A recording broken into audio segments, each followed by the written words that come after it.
Assalamualaikum warahmatullahi wabarakatuh. Kami di sini akan memaparkan hasil diskusi kami.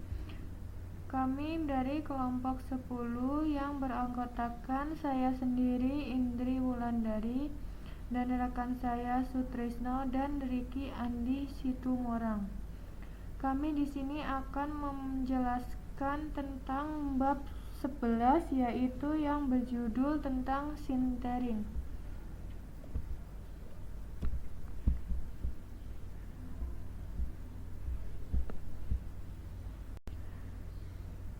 Sintering di sini adalah proses densifikasi yang didorong oleh energi antarmuka. Pembahasan tentang sintering di sini terbagi menjadi beberapa, yaitu yang pertama, teori viskos sintering. Di sini menjelaskan tentang konsep keseimbangan energi, di mana Frenkel pertama kali menganalisis sintering dan mengkaji metode mikrostruktur yang telah dikembangkan, pengaruh distribusi ukuran pori dan gas yang terperangkap dalam pori dipertimbangkan. Dan selanjutnya menjelaskan tentang studi eksperimen viskos sintering, menunjukkan bahwa konvensional mematuhi teori dengan cermat, tetapi gel yang menunjukkan viskositas tergantung waktu karena terus-menerus kehilangan air dan penataan ulang struktur. Ini membuat mengekstrak informasi yang berguna dari studi densifikasi selama pemanasan konstan. Kemudian untuk teori sintering dari bahan kristal menjelaskan metode berdasarkan transformasi dengan difusi. Kepadatan awal gel yang rendah dan cenderung yang kuat ke arah pertumbuhan bijian membuat sulit untuk terpecah menjadi kepadatan penuh. Dan selanjutnya, studi eksperimen sintering difusi menyajikan data terbatas yang tersedia pada kinetika densifikasi gel kristal. Komposisi yang diberikan terbukti lebih lambat jika diberikan mengkristal terlebih dahulu. Kemudian untuk persaingan antara sintering dan kristalisasi, membandingkan kinetika proses dan menunjukkan bagaimana kurva transformasi waktu suhu dapat digunakan untuk menetapkan terjadinya sintering yang optimal. Dan yang terakhir, membahas tentang komposit secara singkat, memeriksa masalah kepadatan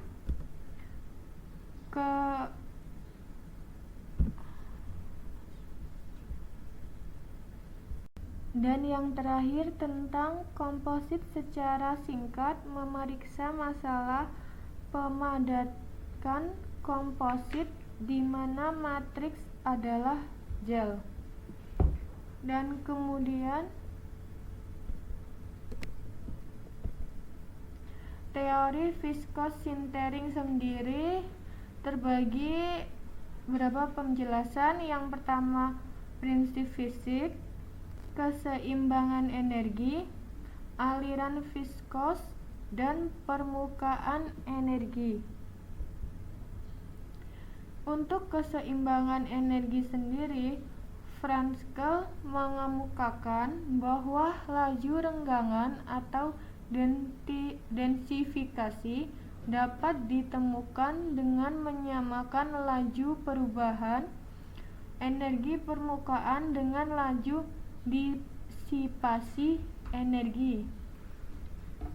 Di sini ada sebuah tabung yang menjelaskan tentang laju di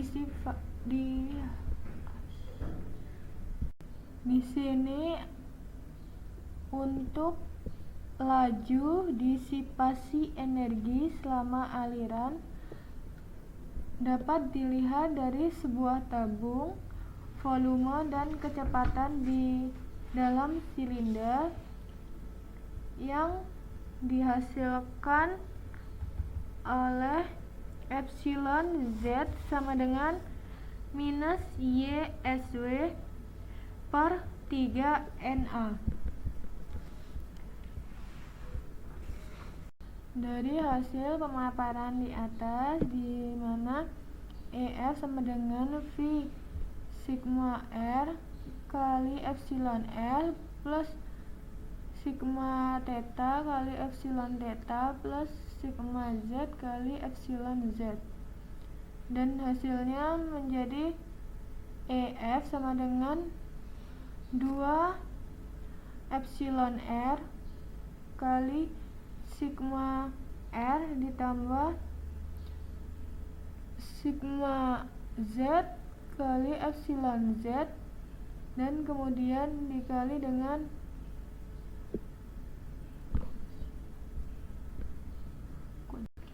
didapatkan EF sama dengan 2 sigma R epsilon R ditambah sigma Z ditambah epsilon Z pi A kuadrat L dari persamaan 2. Kemudian laju dari perubahan volume silinder adalah dF per dt sama dengan F epsilon E ditambah epsilon theta ditambah epsilon Z dari persamaan 3. Dan kemudian untuk persamaan 4, di mana epsilon R sama dengan epsilon theta sama dengan min epsilon Z per 2. Dan untuk persamaan 5, 3N epsilon Z sama dengan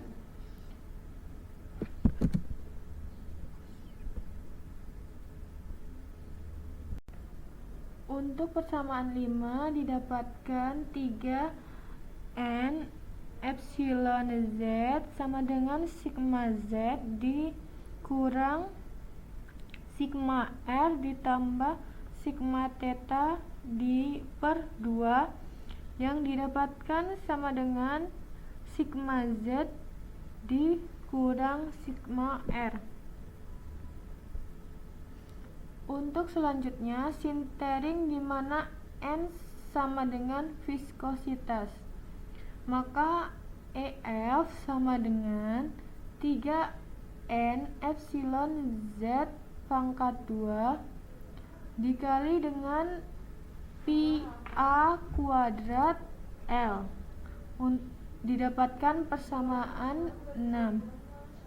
Kemudian untuk permukaan silinder adalah S sama dengan 2 pi A L, dan untuk persamaan 7 didapatkan ds per dt sama dengan 2 pi A L 1 per A dA per dt ditambah 1 per L dL per dt didapatkan sama dengan 2 pi AL epsilon R ditambah epsilon Z, didapatkan persamaan 7.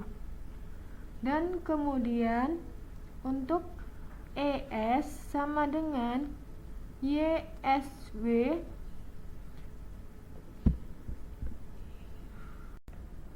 untuk persamaan 5 didapatkan 3N epsilon Z sama dengan sigma Z dikurang sigma R ditambah sigma theta di per 2 yang didapatkan sama dengan sigma Z dikurang sigma R.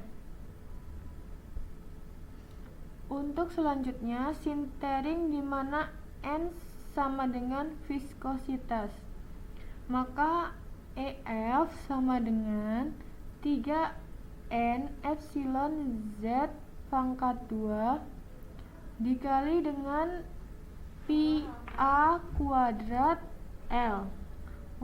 Didapatkan persamaan 6. Kemudian untuk permukaan silinder adalah S sama dengan 2 pi A L. Dan untuk persamaan 7 didapatkan ds per dt sama dengan 2 pi A L 1 per A dA per dt ditambah 1 per L dL per dt didapatkan sama dengan 2 pi AL epsilon R ditambah epsilon Z. Didapatkan persamaan 7. Dan kemudian untuk ES sama dengan YSW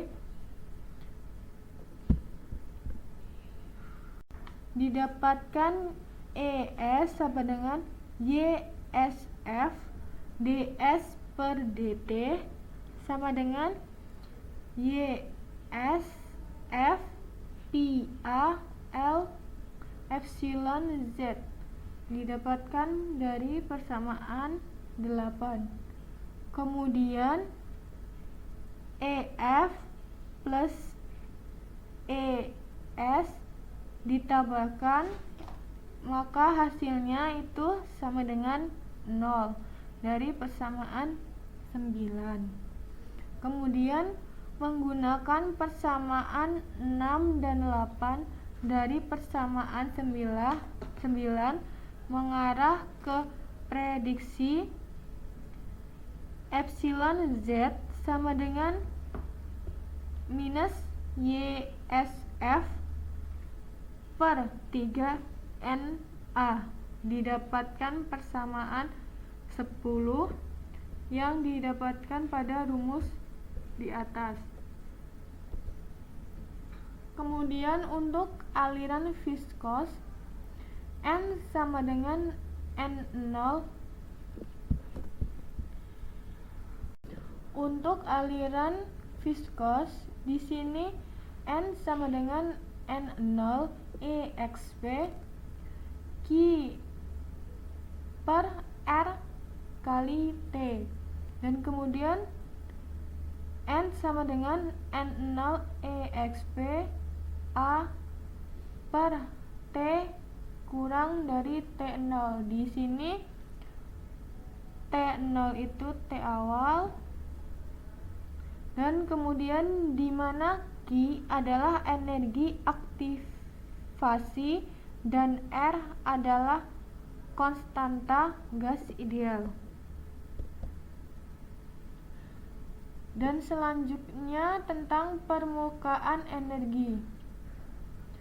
Permukaan energi juga ada beberapa. Yang pertama, perbandingan model.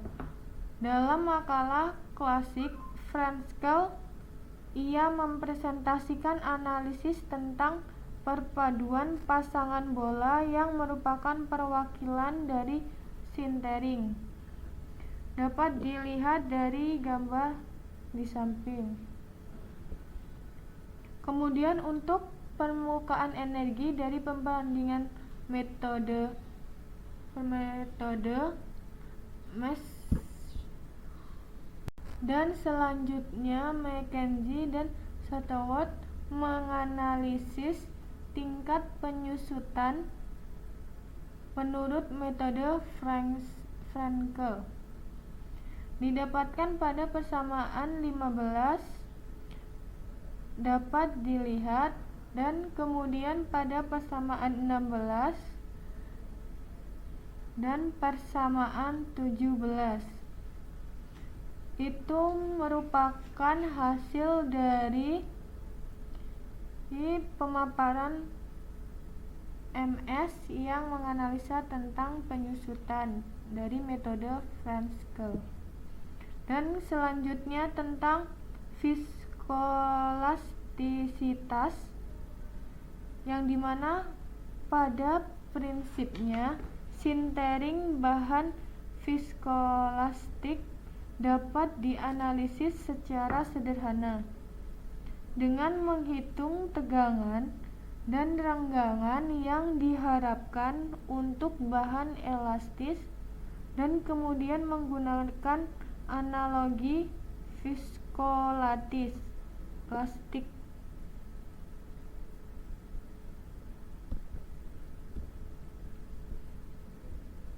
Selanjutnya tentang Mackenzie dan Sedgwick memperluas analisis mereka. Di sini Mackenzie dan Sedgwick menjelaskan memperluas analisis mereka untuk memasukkan efek tekanan aplikatif atau gas yang perangkap dalam pori-pori. Hal ini dilakukan dengan memasukkan istilah lain dalam keseimbangan energi yang mewakili kerja mekanik dilakukan oleh tekanan. Mereka menganggap kasus tidak larut sebagai dan dari gas yang larut ke dalam fase padat pada tingkat yang tekanannya tetap konstan. Dan selanjutnya, jika tekanan diterapkan keluar tubuh sintering, bukannya di dalam pori, laju penyusutan meningkat. Kemudian dapat diabaikan dan solusi MS disederhanakan secara signifikan yang didapatkan pada persamaan 18 dan kemudian pada persamaan 19, di mana X sama dengan A/1 dan A adalah jari-jari silinder, kebalikan dari persamaan 19. Maka didapatkan X sama dengan Pi akar 2/8 cos theta plus 4pi/3 plus setengah yang didapatkan pada persamaan 20. Kemudian Pi sendiri sama dengan 1/3 cos pangkat min 1 min 4/pi pangkat 3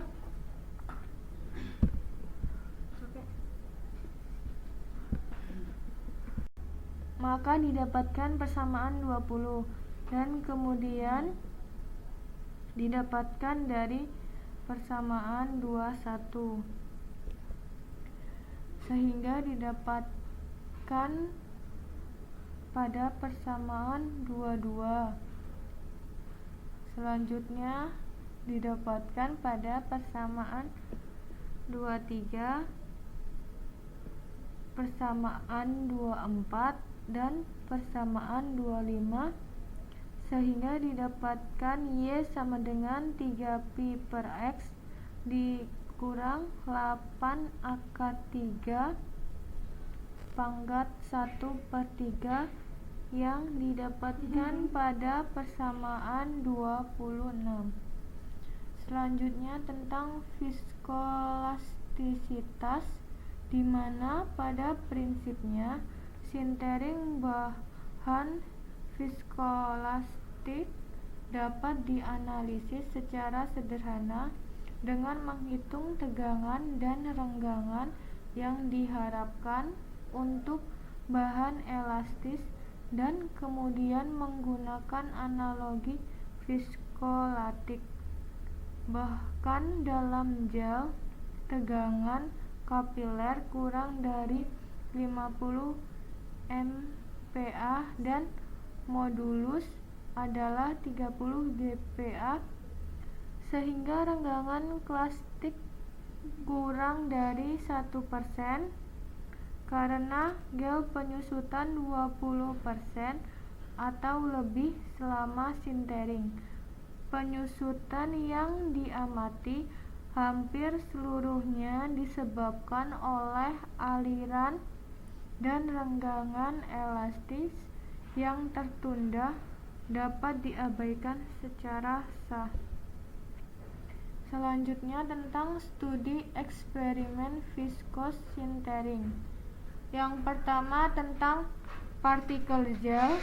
Proses fase uap digunakan dalam fabrikasi serat optik karena partikel yang dihasilkan adalah murni dan cukup kecil untuk memungkinkan sintering pada suhu yang nyaman. Gel dikeringkan dan disinter untuk menghasilkan gelas dengan kualitas optik lebih tinggi.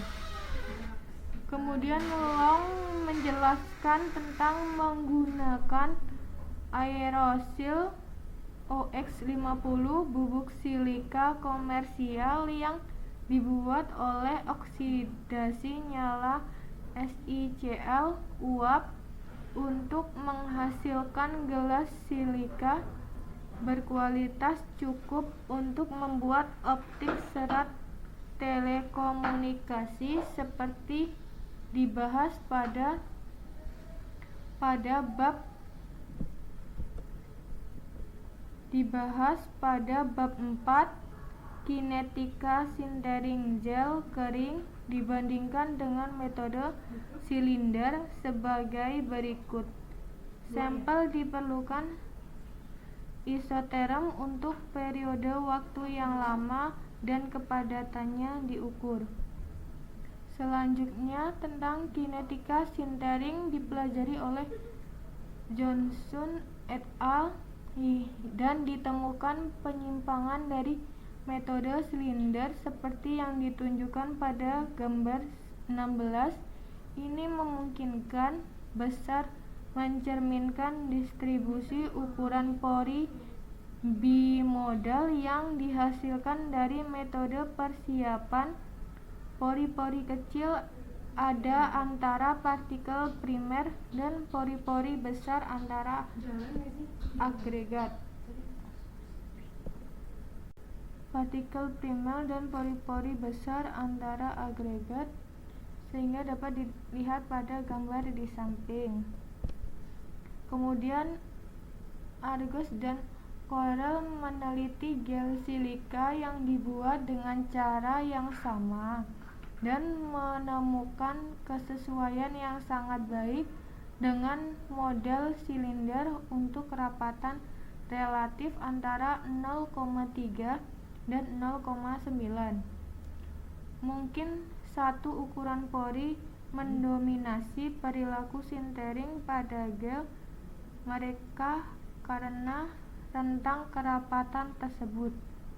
Dari Johnson DKK menyiapkan gel silika dari larutan kalium silikat yang diunggulkan dengan Ludox, sebuah silika koloid yang terdiri dari minus 5 nanometer partikel. Partikel-partikel tumbuh sebagai silika dari endapan larutan pada sehingga partikel menusuk dan larut. Kemudian dari Simohir et al. Menemukan bahwa partikel seperti itu dapat diatur dari susunan padat dengan settling dari larutan yang dapat dilihat dari gambar 17. Di sini dapat dilihat ukuran partikel 2 mikrometer dan 1 mikrometer. Kemudian dari Karung dan Teseng. Kemudian dari analisis selanjutnya menganalisis sintering dari menggunakan metode model MS dan silinder dan mengemukakan penyesuaian yang baik dengan keduanya seperti yang ditunjukkan pada gambar 18. Parameter yang dapat disesuaikan digunakan untuk menyesuaikan data dengan model adalah viskositas. Mereka menemukan bahwa viskositas yang diperoleh dari lebih kecil dari yang diharapkan, tetapi memiliki energi aktivasi yang wajar. Kualitas untuk model menunjukkan bahwa viskositas tidak berubah dengan waktu selama sintering.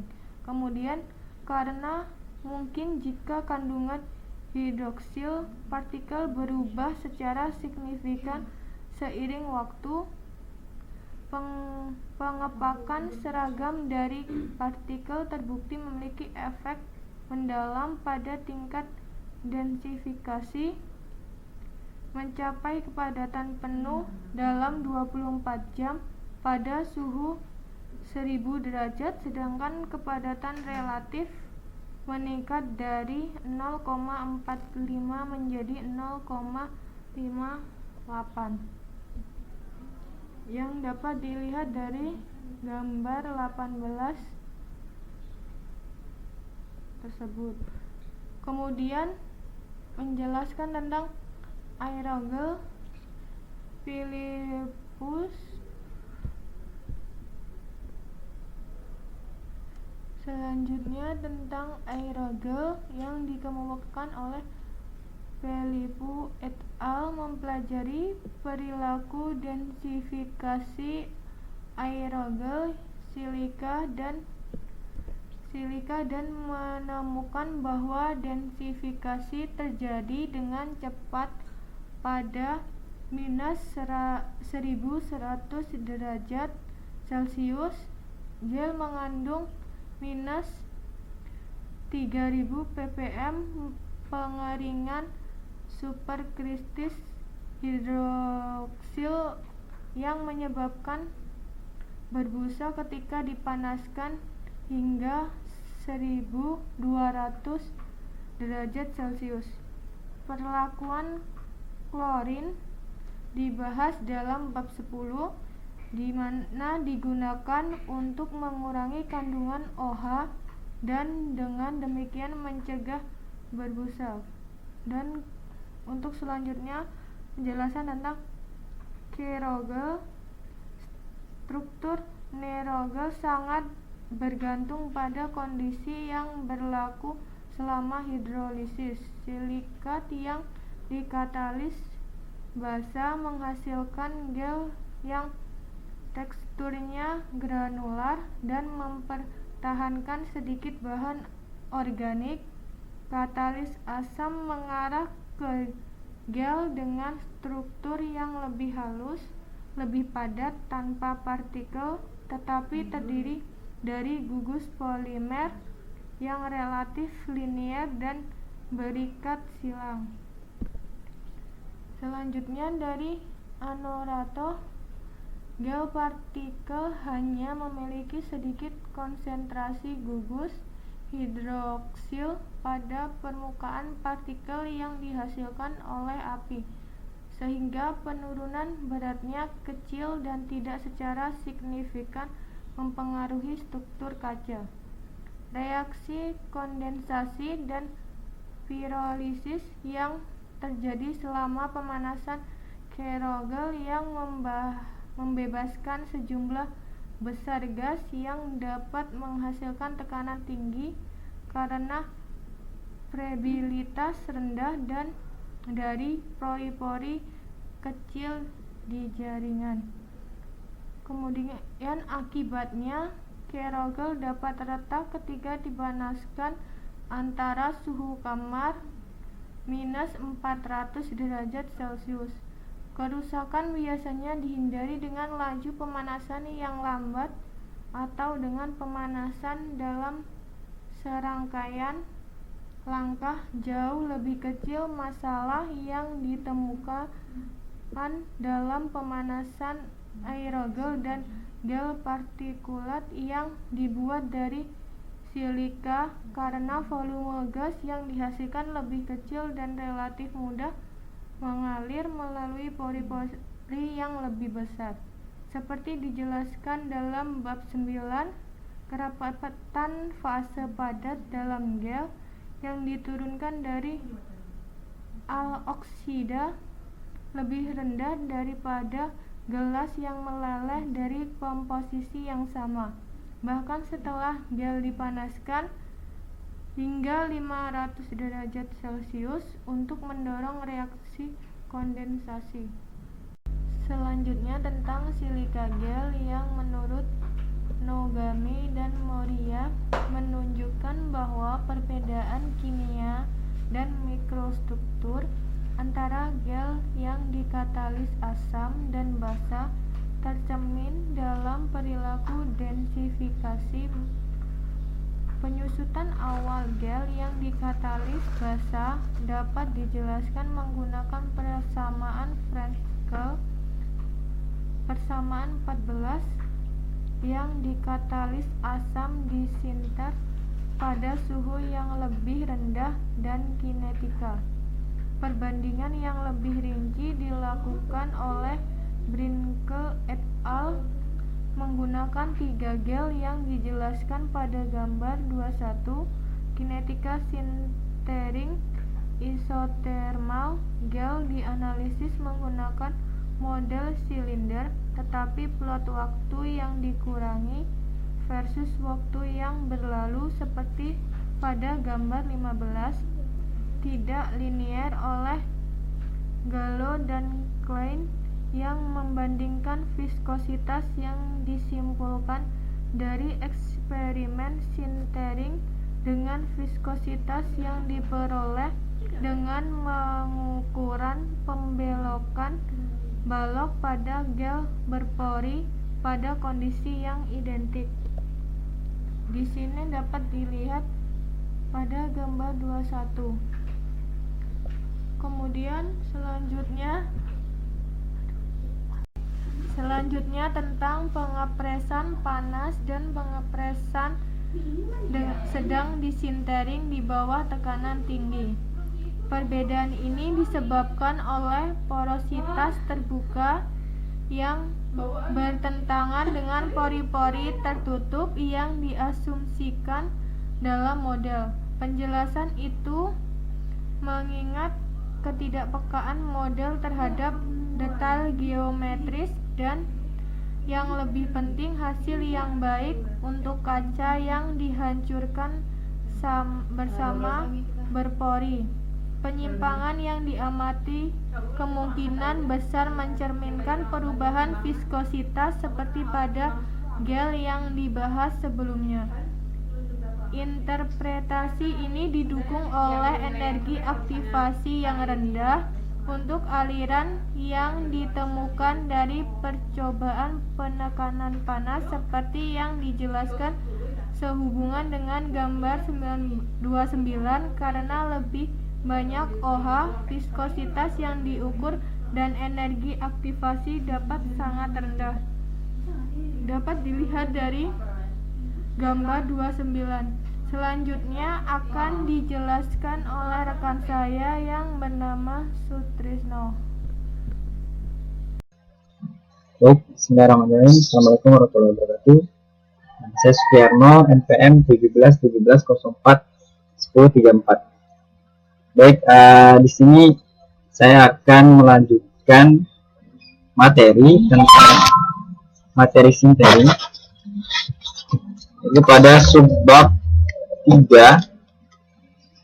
dan subbab 4. Yang subbab 3 yang pertama adalah teori sintering pada bahan kristalin.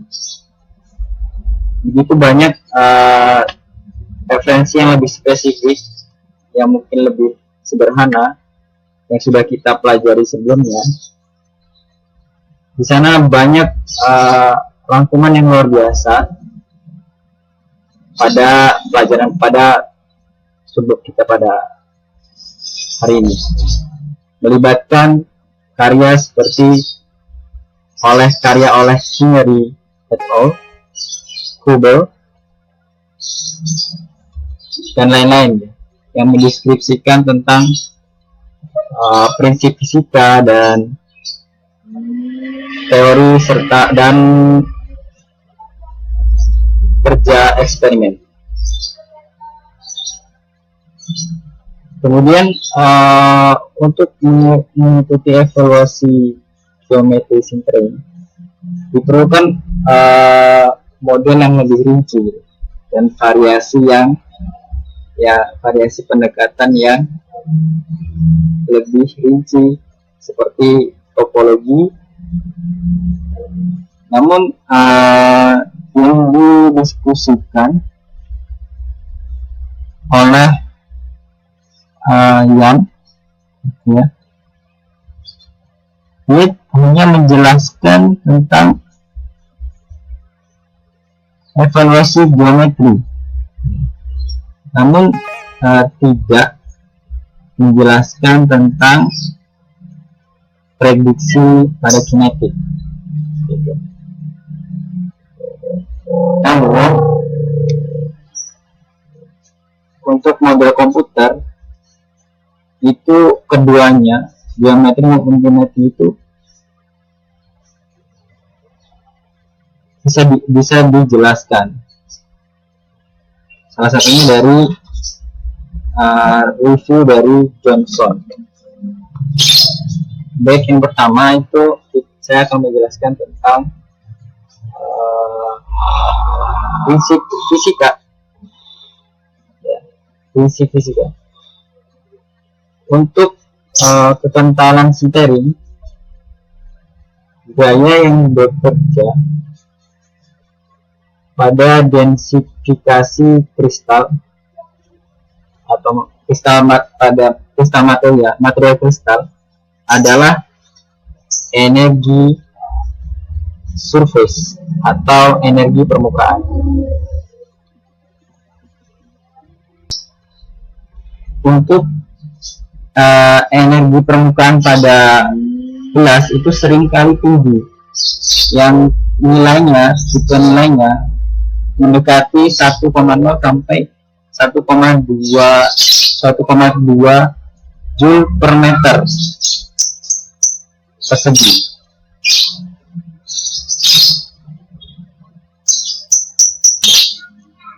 Namun nilainya pun sebenarnya bergantung pada nilai dari suhu sendiri dan komposisi.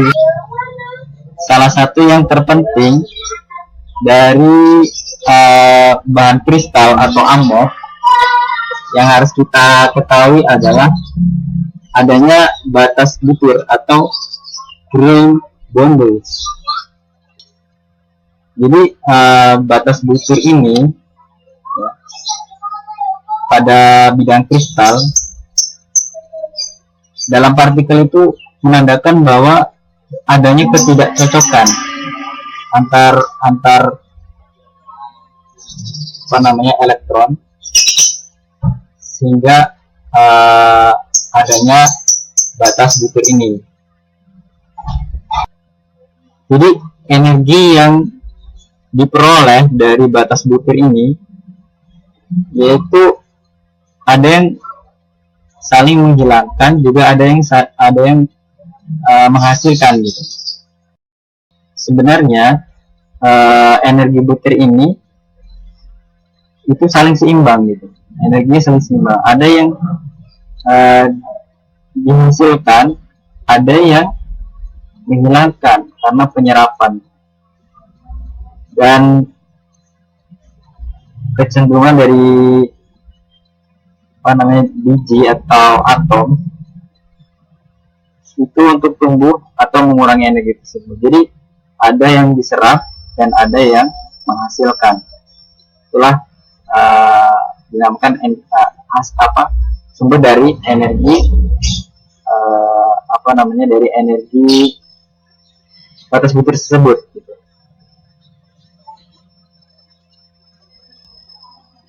Oke, mungkin kita bisa lihat dari bentuk dari batas butir ini ya, pada gambar 3.3. Di sini ada kita bisa lihat besarnya permukaan.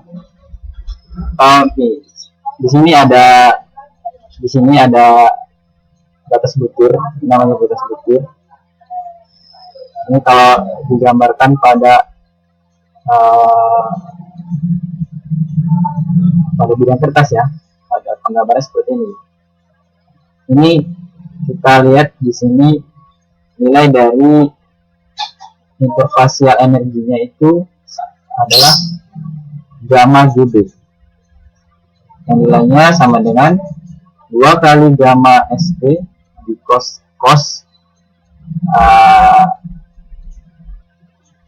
C per 2. C-nya adalah nilai sudut antara gamma SP dan antara gamma SP ya, kita sudut. Ini pori-porinya. Jadi nilai dari penyusutan atau penambahan ya bahasanya pada garis butir ini itu tergantung nilainya pada C-nya atau pada sudutnya, pada sudut yang dibentuk. Kemudian baik pori yang stabil maupun yang tumbuh secara termodinamik itu tidak mendukung sistem Amorf.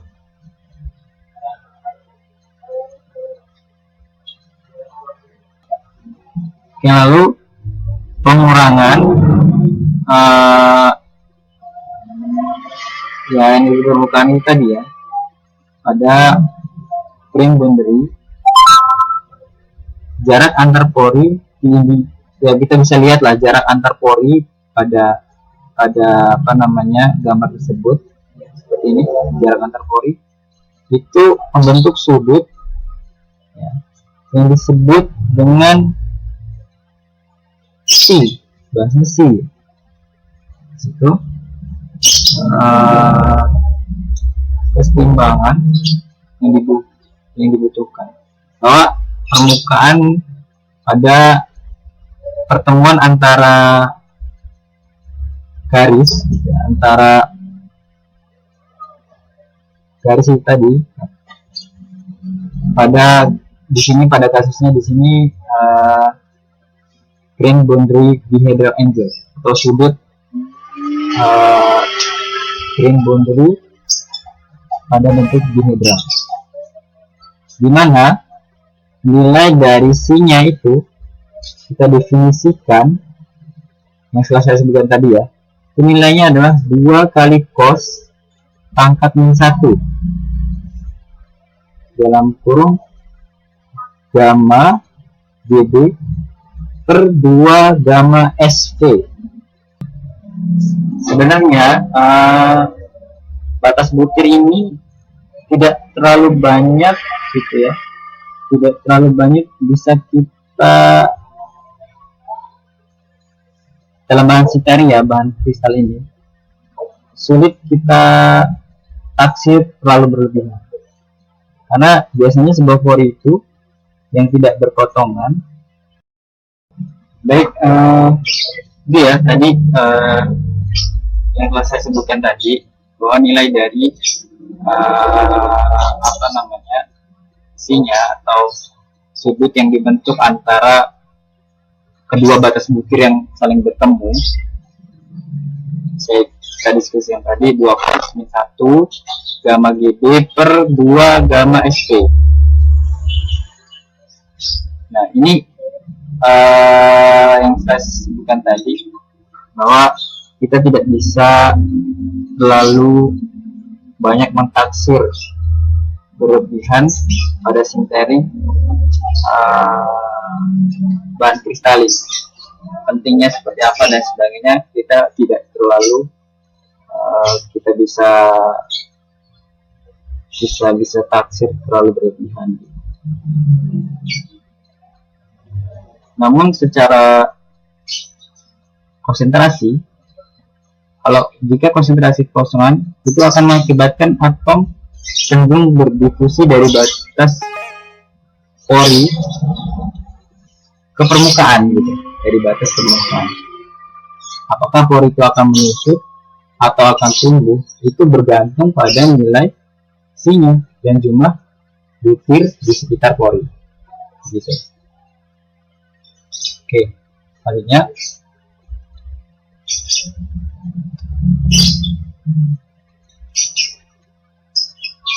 selanjutnya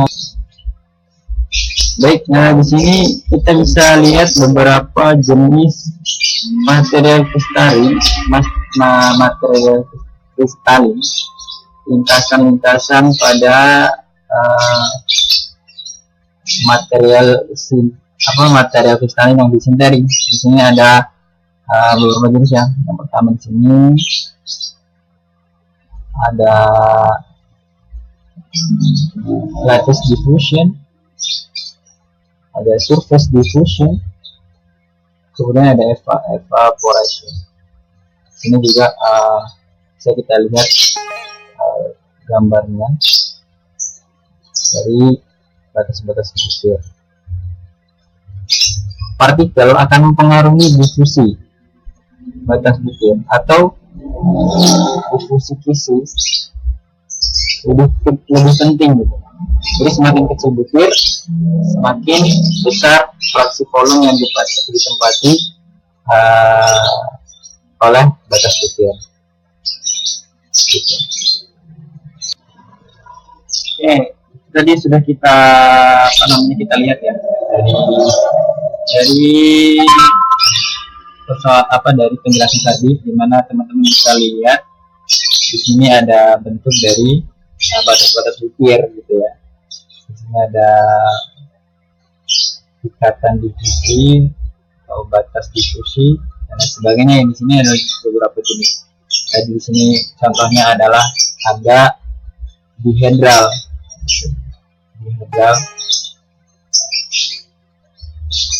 Tadi di sini ada dihedral ya.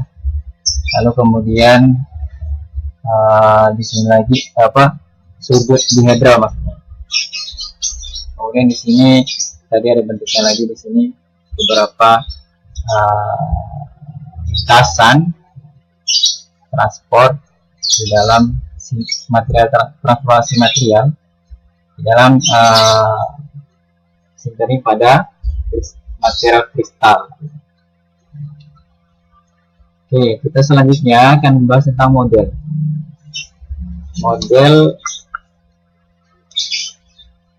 sintering pada bahan kristal.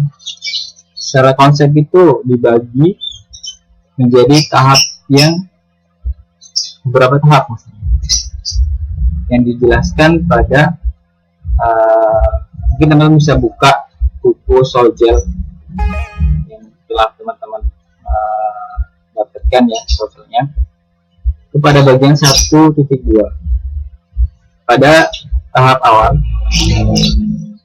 Di sini ada pori-pori terbuka untuk eksterior,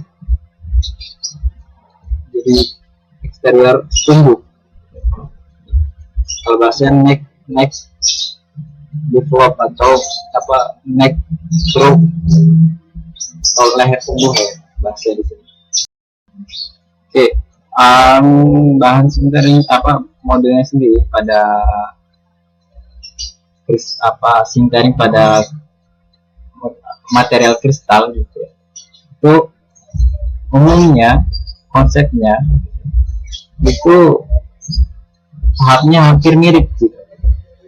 Jadi pada tahap awal kemudian bisa dijelaskan bahwa pori-pori terbuka untuk eksterior tumbuh menghasilkan penyusutan tapi tidak ada pertemuan partikel. Kemudian pori-pori tetap saling berhubungan dan semua pori-pori berpotongan dengan batas butir. Mungkin terjadi pada tahap akhir, mulai ketika pori-pori menjadi terisolasi, mereka mungkin terlepas dari batas bukti. Dalam hal ini, ketika pori-pori terisolasi, kemudian dia terlepas dari butir itu, maka kita bisa mengatakan bahwa ini akan mengakibatkan penyusutan yang jauh lebih lambat atau sangat lambat. Tahap terakhir ini biasanya terjadi ketika kepadatan relatifnya itu sekitar 0,95. Dan untuk kaitan dengan penyusutan ini, penyusutan yang besar itu sebenarnya terjadi pada tahap menengah. Kemudian pada model yang selanjutnya gitu ya, selanjutnya pada sebab model ini,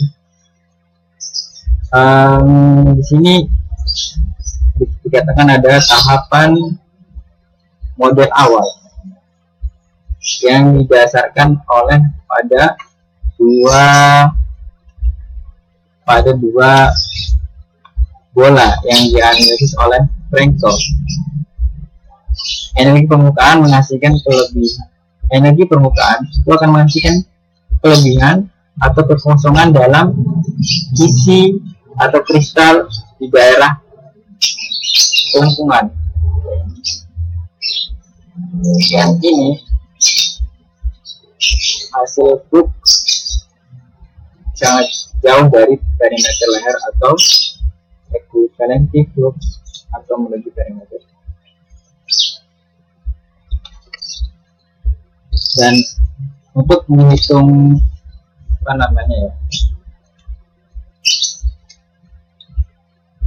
secara akurat gradien konsentrasi atau untuk memprediksi jalur di mana transportasi akan terjadi, ini telah memunculkan banyak model berdasarkan asumsi sama pada umumnya. Contoh, Kingery dan Black menghitung laju pertumbuhan leher antara bidang jari-jari dengan asumsi bahwa transportasi mengikuti jalur, dan menemukan rumus di mana besar dari nilai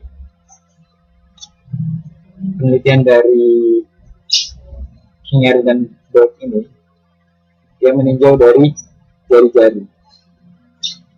Di sini dirumuskan dengan Z per A kuadrat dengan 80 T per tau L dipangkatkan 2/5, di mana tau L itu adalah waktu karakteristik untuk sintering dengan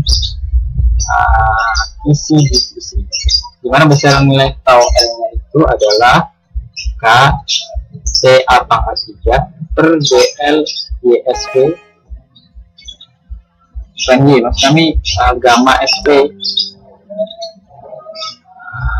sigma pangkat 3, di mana K itu adalah konstanta Boltzmann.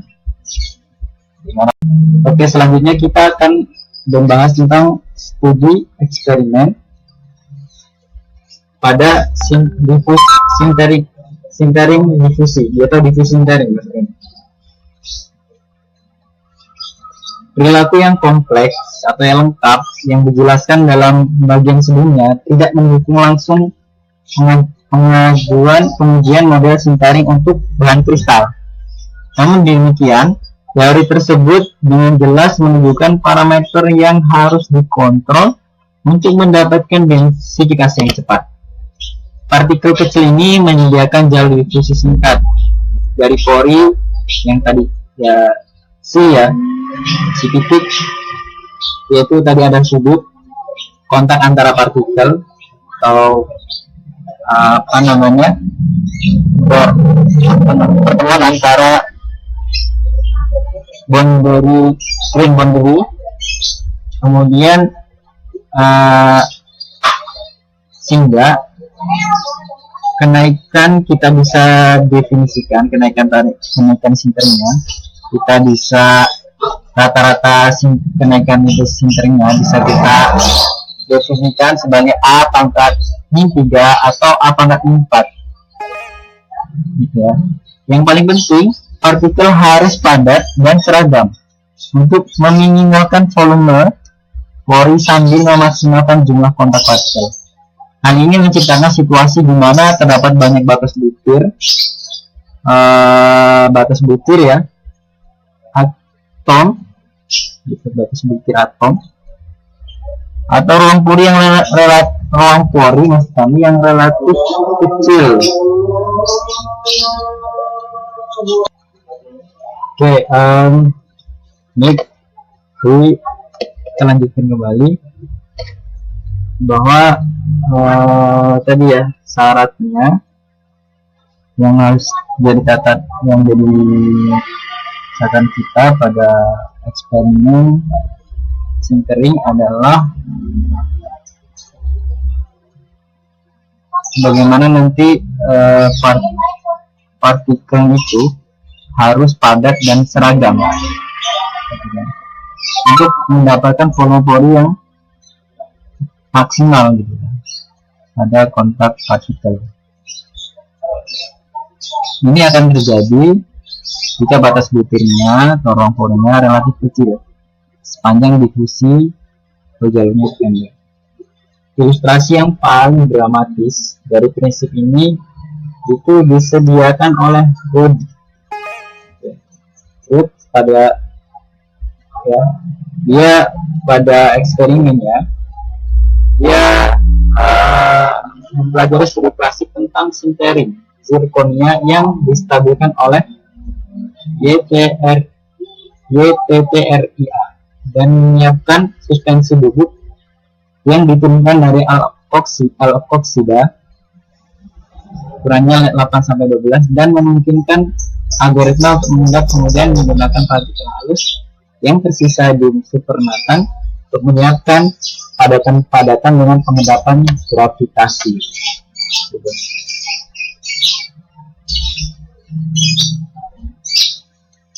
Kemudian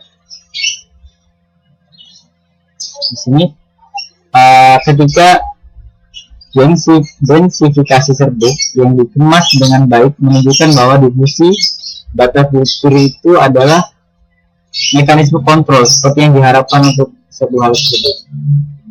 Kemudian ada ilustrasi yang jelas tentang pentingnya pengemasan partikel yang disediakan oleh studi tentang sintering ekspor Titania. Di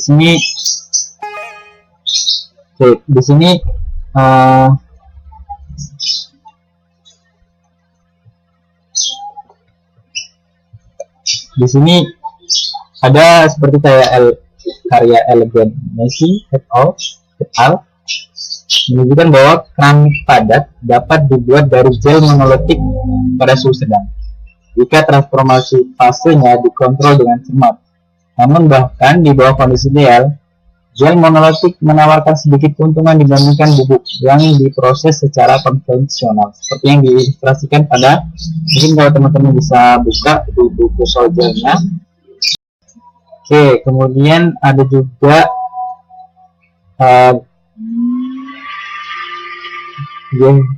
dan set menunjukkan bahwa penggunaan distribusi konon partikel yang sesuai, eliminasi agregat dan dispersi yang cermat memungkinkan persiapan bubuk padat dengan densitas yang sangat tinggi atau densitas dasarnya atau awalnya itu tinggi sekitar 0,7 yang lebih baik dan daripada gel unggulan. Mereka menggunakan bubuk turunan oksida kombinasi untuk ukuran partikel. Oke, di sini mungkin di sini ada sintering yang hubungannya dengan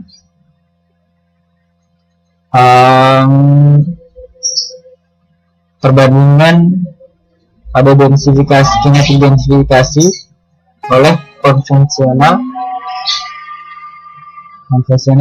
diproses dari alumina, serbuk alumina dan alumina gel dari zinc dan seng. Ini salah satu grafiknya, bisa teman-teman lihat. Di sini ada sumbu G-nya dia relatif density, dan sumbu X-nya di waktu sintering. Dan ini adalah temperaturnya. Di sini ada suhu 100 sampai 300, 400 adalah dia gitu. Jadi prospek terburuk untuk densifikasi itu ditawarkan oleh aerogel kristal karena kerapatan relatinya sangatlah rendah. Terima kasih, mungkin itu presentasi dari kami. Mohon maaf apabila ketidakjelasan dan lain sebagainya. Mohon bimbingannya untuk Bapak Agus. Mohon maaf. Saya Ari. Assalamualaikum warahmatullahi wabarakatuh. Sebenarnya energi butir ini itu saling seimbang gitu. Energinya saling seimbang. Ada yang dihasilkan, ada yang menghilangkan karena penyerapan. Dan kecenderungan dari biji atau atom itu untuk tumbuh atau mengurangi energi tersebut. Jadi ada yang diserap dan ada yang menghasilkan. Itulah dinamakan sumber dari energi dari energi batas butir tersebut gitu.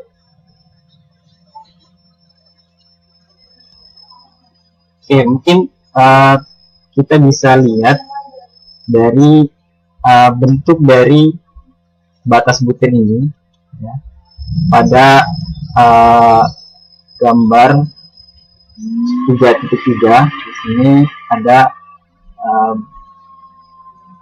kita bisa lihat besarnya permukaan. Di sini ada batas butir, namanya batas butir. Ini kalau digambarkan pada bidang kertas ya, pada penggambaran seperti ini. Ini kita lihat di sini nilai dari interfasial energinya itu adalah gamma GB, yang nilainya sama dengan 2 kali gamma SP di cos C per 2. C-nya adalah nilai sudut antara gamma SP dan antara gamma SP ya, kita sudut. Ini pori-porinya. Jadi nilai dari penyusutan atau penambahan ya bahasanya pada garis butir ini itu tergantung nilainya pada C-nya atau pada sudutnya, pada sudut yang dibentuk. Kemudian baik pori yang stabil maupun yang tumbuh secara termodinamik itu tidak mendukung sistem amorf.